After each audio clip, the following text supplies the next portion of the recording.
अस्सलाम वालेकुम, मैं हूं अरबाब जहांगीर। आप देख रहे हैं मेरा यूट्यूब चैनल असली खबर विद अरबाब जहांगीर। उम्मीद है तमाम देखने वाले खैरियत से होंगे।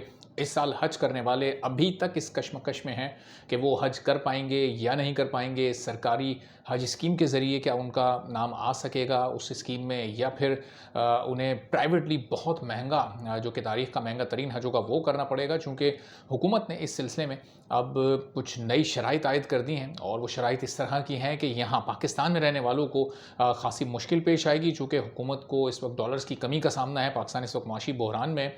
और अब हुकूमत ये कह रही है तमाम मकामी लोगों से कि अगर आप डॉलर्स में अपनी पेमेंट करेंगे, अब ज़ाहिर है पाकिस्तान में रहते हुए डॉलर्स में कैसे पेमेंट करेंगे, यानी बाहर अगर आप लोगों के कोई रिश्तेदार रहते हैं वो आप लोगों की पेमेंट डॉलर में करें और आप उनको फिर एक्सचेंज के ज़रिए वहाँ पर उनको पेमेंट कर दें, यानी डॉलर्स आप हुकूमत के अकाउंट में जमा कराएंगे। जो भी आपका हज पैकेज होगा, सरकारी हज पैकेज का जो भी एक मखसूस अमाउंट तय होगा, उसकी पेमेंट अगर आप डॉलर में करेंगे तो आपका नाम बग़ैर किसी कुरानंदाज़ी के आप शामिल हो जाएगा, और आप फिर हज के लिए जा सकेंगे और सहूलियात भी आपको फ़राहम की जाएंगी।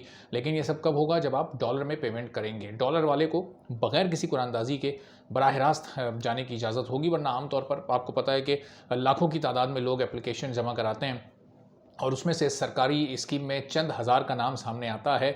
और वो जो सरकारी हज है वो भी इस बार कोई सस्ता नहीं होने जा रहा है। यानी पिछली बार जो 7-8 लाख रुपए तक बात पहुंच चुकी थी, वो अब 10 लाख को क्रॉस करके 12 या 13 लाख पर पहुंच चुकी है। ये एक एक्चुअल फिगर बहुत जल्द सामने आने वाला है। लेकिन ये 12-13 लाख, आप सोचें कि सरकारी हज हो रहा है तो फिर प्राइवेट हज कहाँ जाएगा? वो फिर शायद 20 और फिर शायद 20 प्लस में चला जाएगा। तो ये इस वक्त सूरत हाल है जो कि ख़ासी तशवीशनाक है।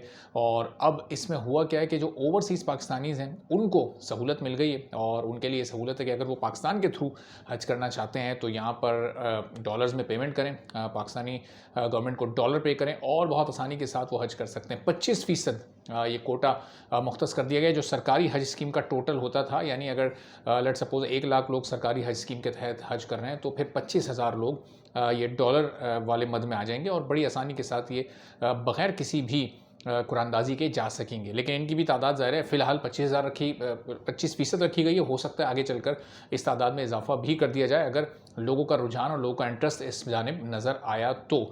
चूँकि अच्छा, प्राइवेट हज जो है वो अब आप देखें कि वो ऑलमोस्ट 2 मिलियन पर जाएगा और 2 मिलियन प्लस में भी जाएगा, चूँकि उसमें भी फिर अलग अलग तरह के पैकेजेस होते हैं।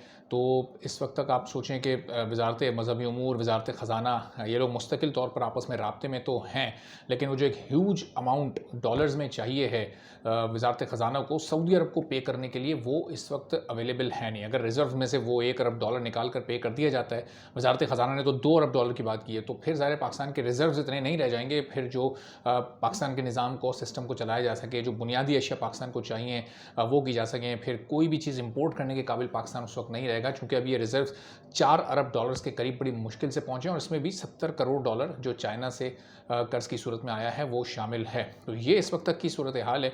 अब जैसे जैसे इसमें मज़ीद कोई डेवलपमेंट होगी, कोई ख़बर सामने आएगी ओवरसीज़ पाकिस्तानीज़ के लिए या पाकिस्तानियों के लिए, या हज पॉलिसी ऑफिशियली अनाउंस होगी और उसमें एक सरकारी पैकेज की कॉस्ट और फिर प्राइवेट पैकेज की कॉस्ट बता दी जाएगी, और उस पॉलिसी में किन किन बातों का ख्याल रखना है, किन किन बातों से इज्तनाब करना है, ये तमाम चीज़ें जैसे ही सामने आ जाएंगी तो अपनी वीडियो में मैं आपको फिर अपडेट करता रहूँगा। चैनल पर नहीं है तो चैनल ज़रूर सब्सक्राइब कर लें, बेल आइकन प्रेस कर दें, क्योंकि हज से मुतालिक आप लोगों को जानना बहुत ज़रूरी है। और इस बार ज़ाहिर है कि तारीख़ का महंगा तरीन हज हो रहा है, तो इस सिलसिले में जैसे जैसे जो भी ख़बर आए उससे आगाह रहना बहुत ज़रूरी है, क्योंकि जैसे जैसे वक्त गुजरेगा तो हज करीब आता जाएगा, वक्त कम हो रहा है और अभी तक ऑफिशियली कुछ अनाउंस नहीं किया गया, और ये सब कुछ सारा कुछ करने के लिए बमुश्किल 3 महीने आपको मिलेंगे। और फिर ज़ाहिर है कि हुकूमत भी जल्दबाजी करेगी और जल्दबाजी में बहुत सारी बदइंतज़ामी भी सामने आती है। तो अगली वीडियो में इंशाल्लाह फिर मज़ीद अपडेट्स के साथ बात होगी। इजाज़त दीजिए, अल्लाह हाफ़िज़।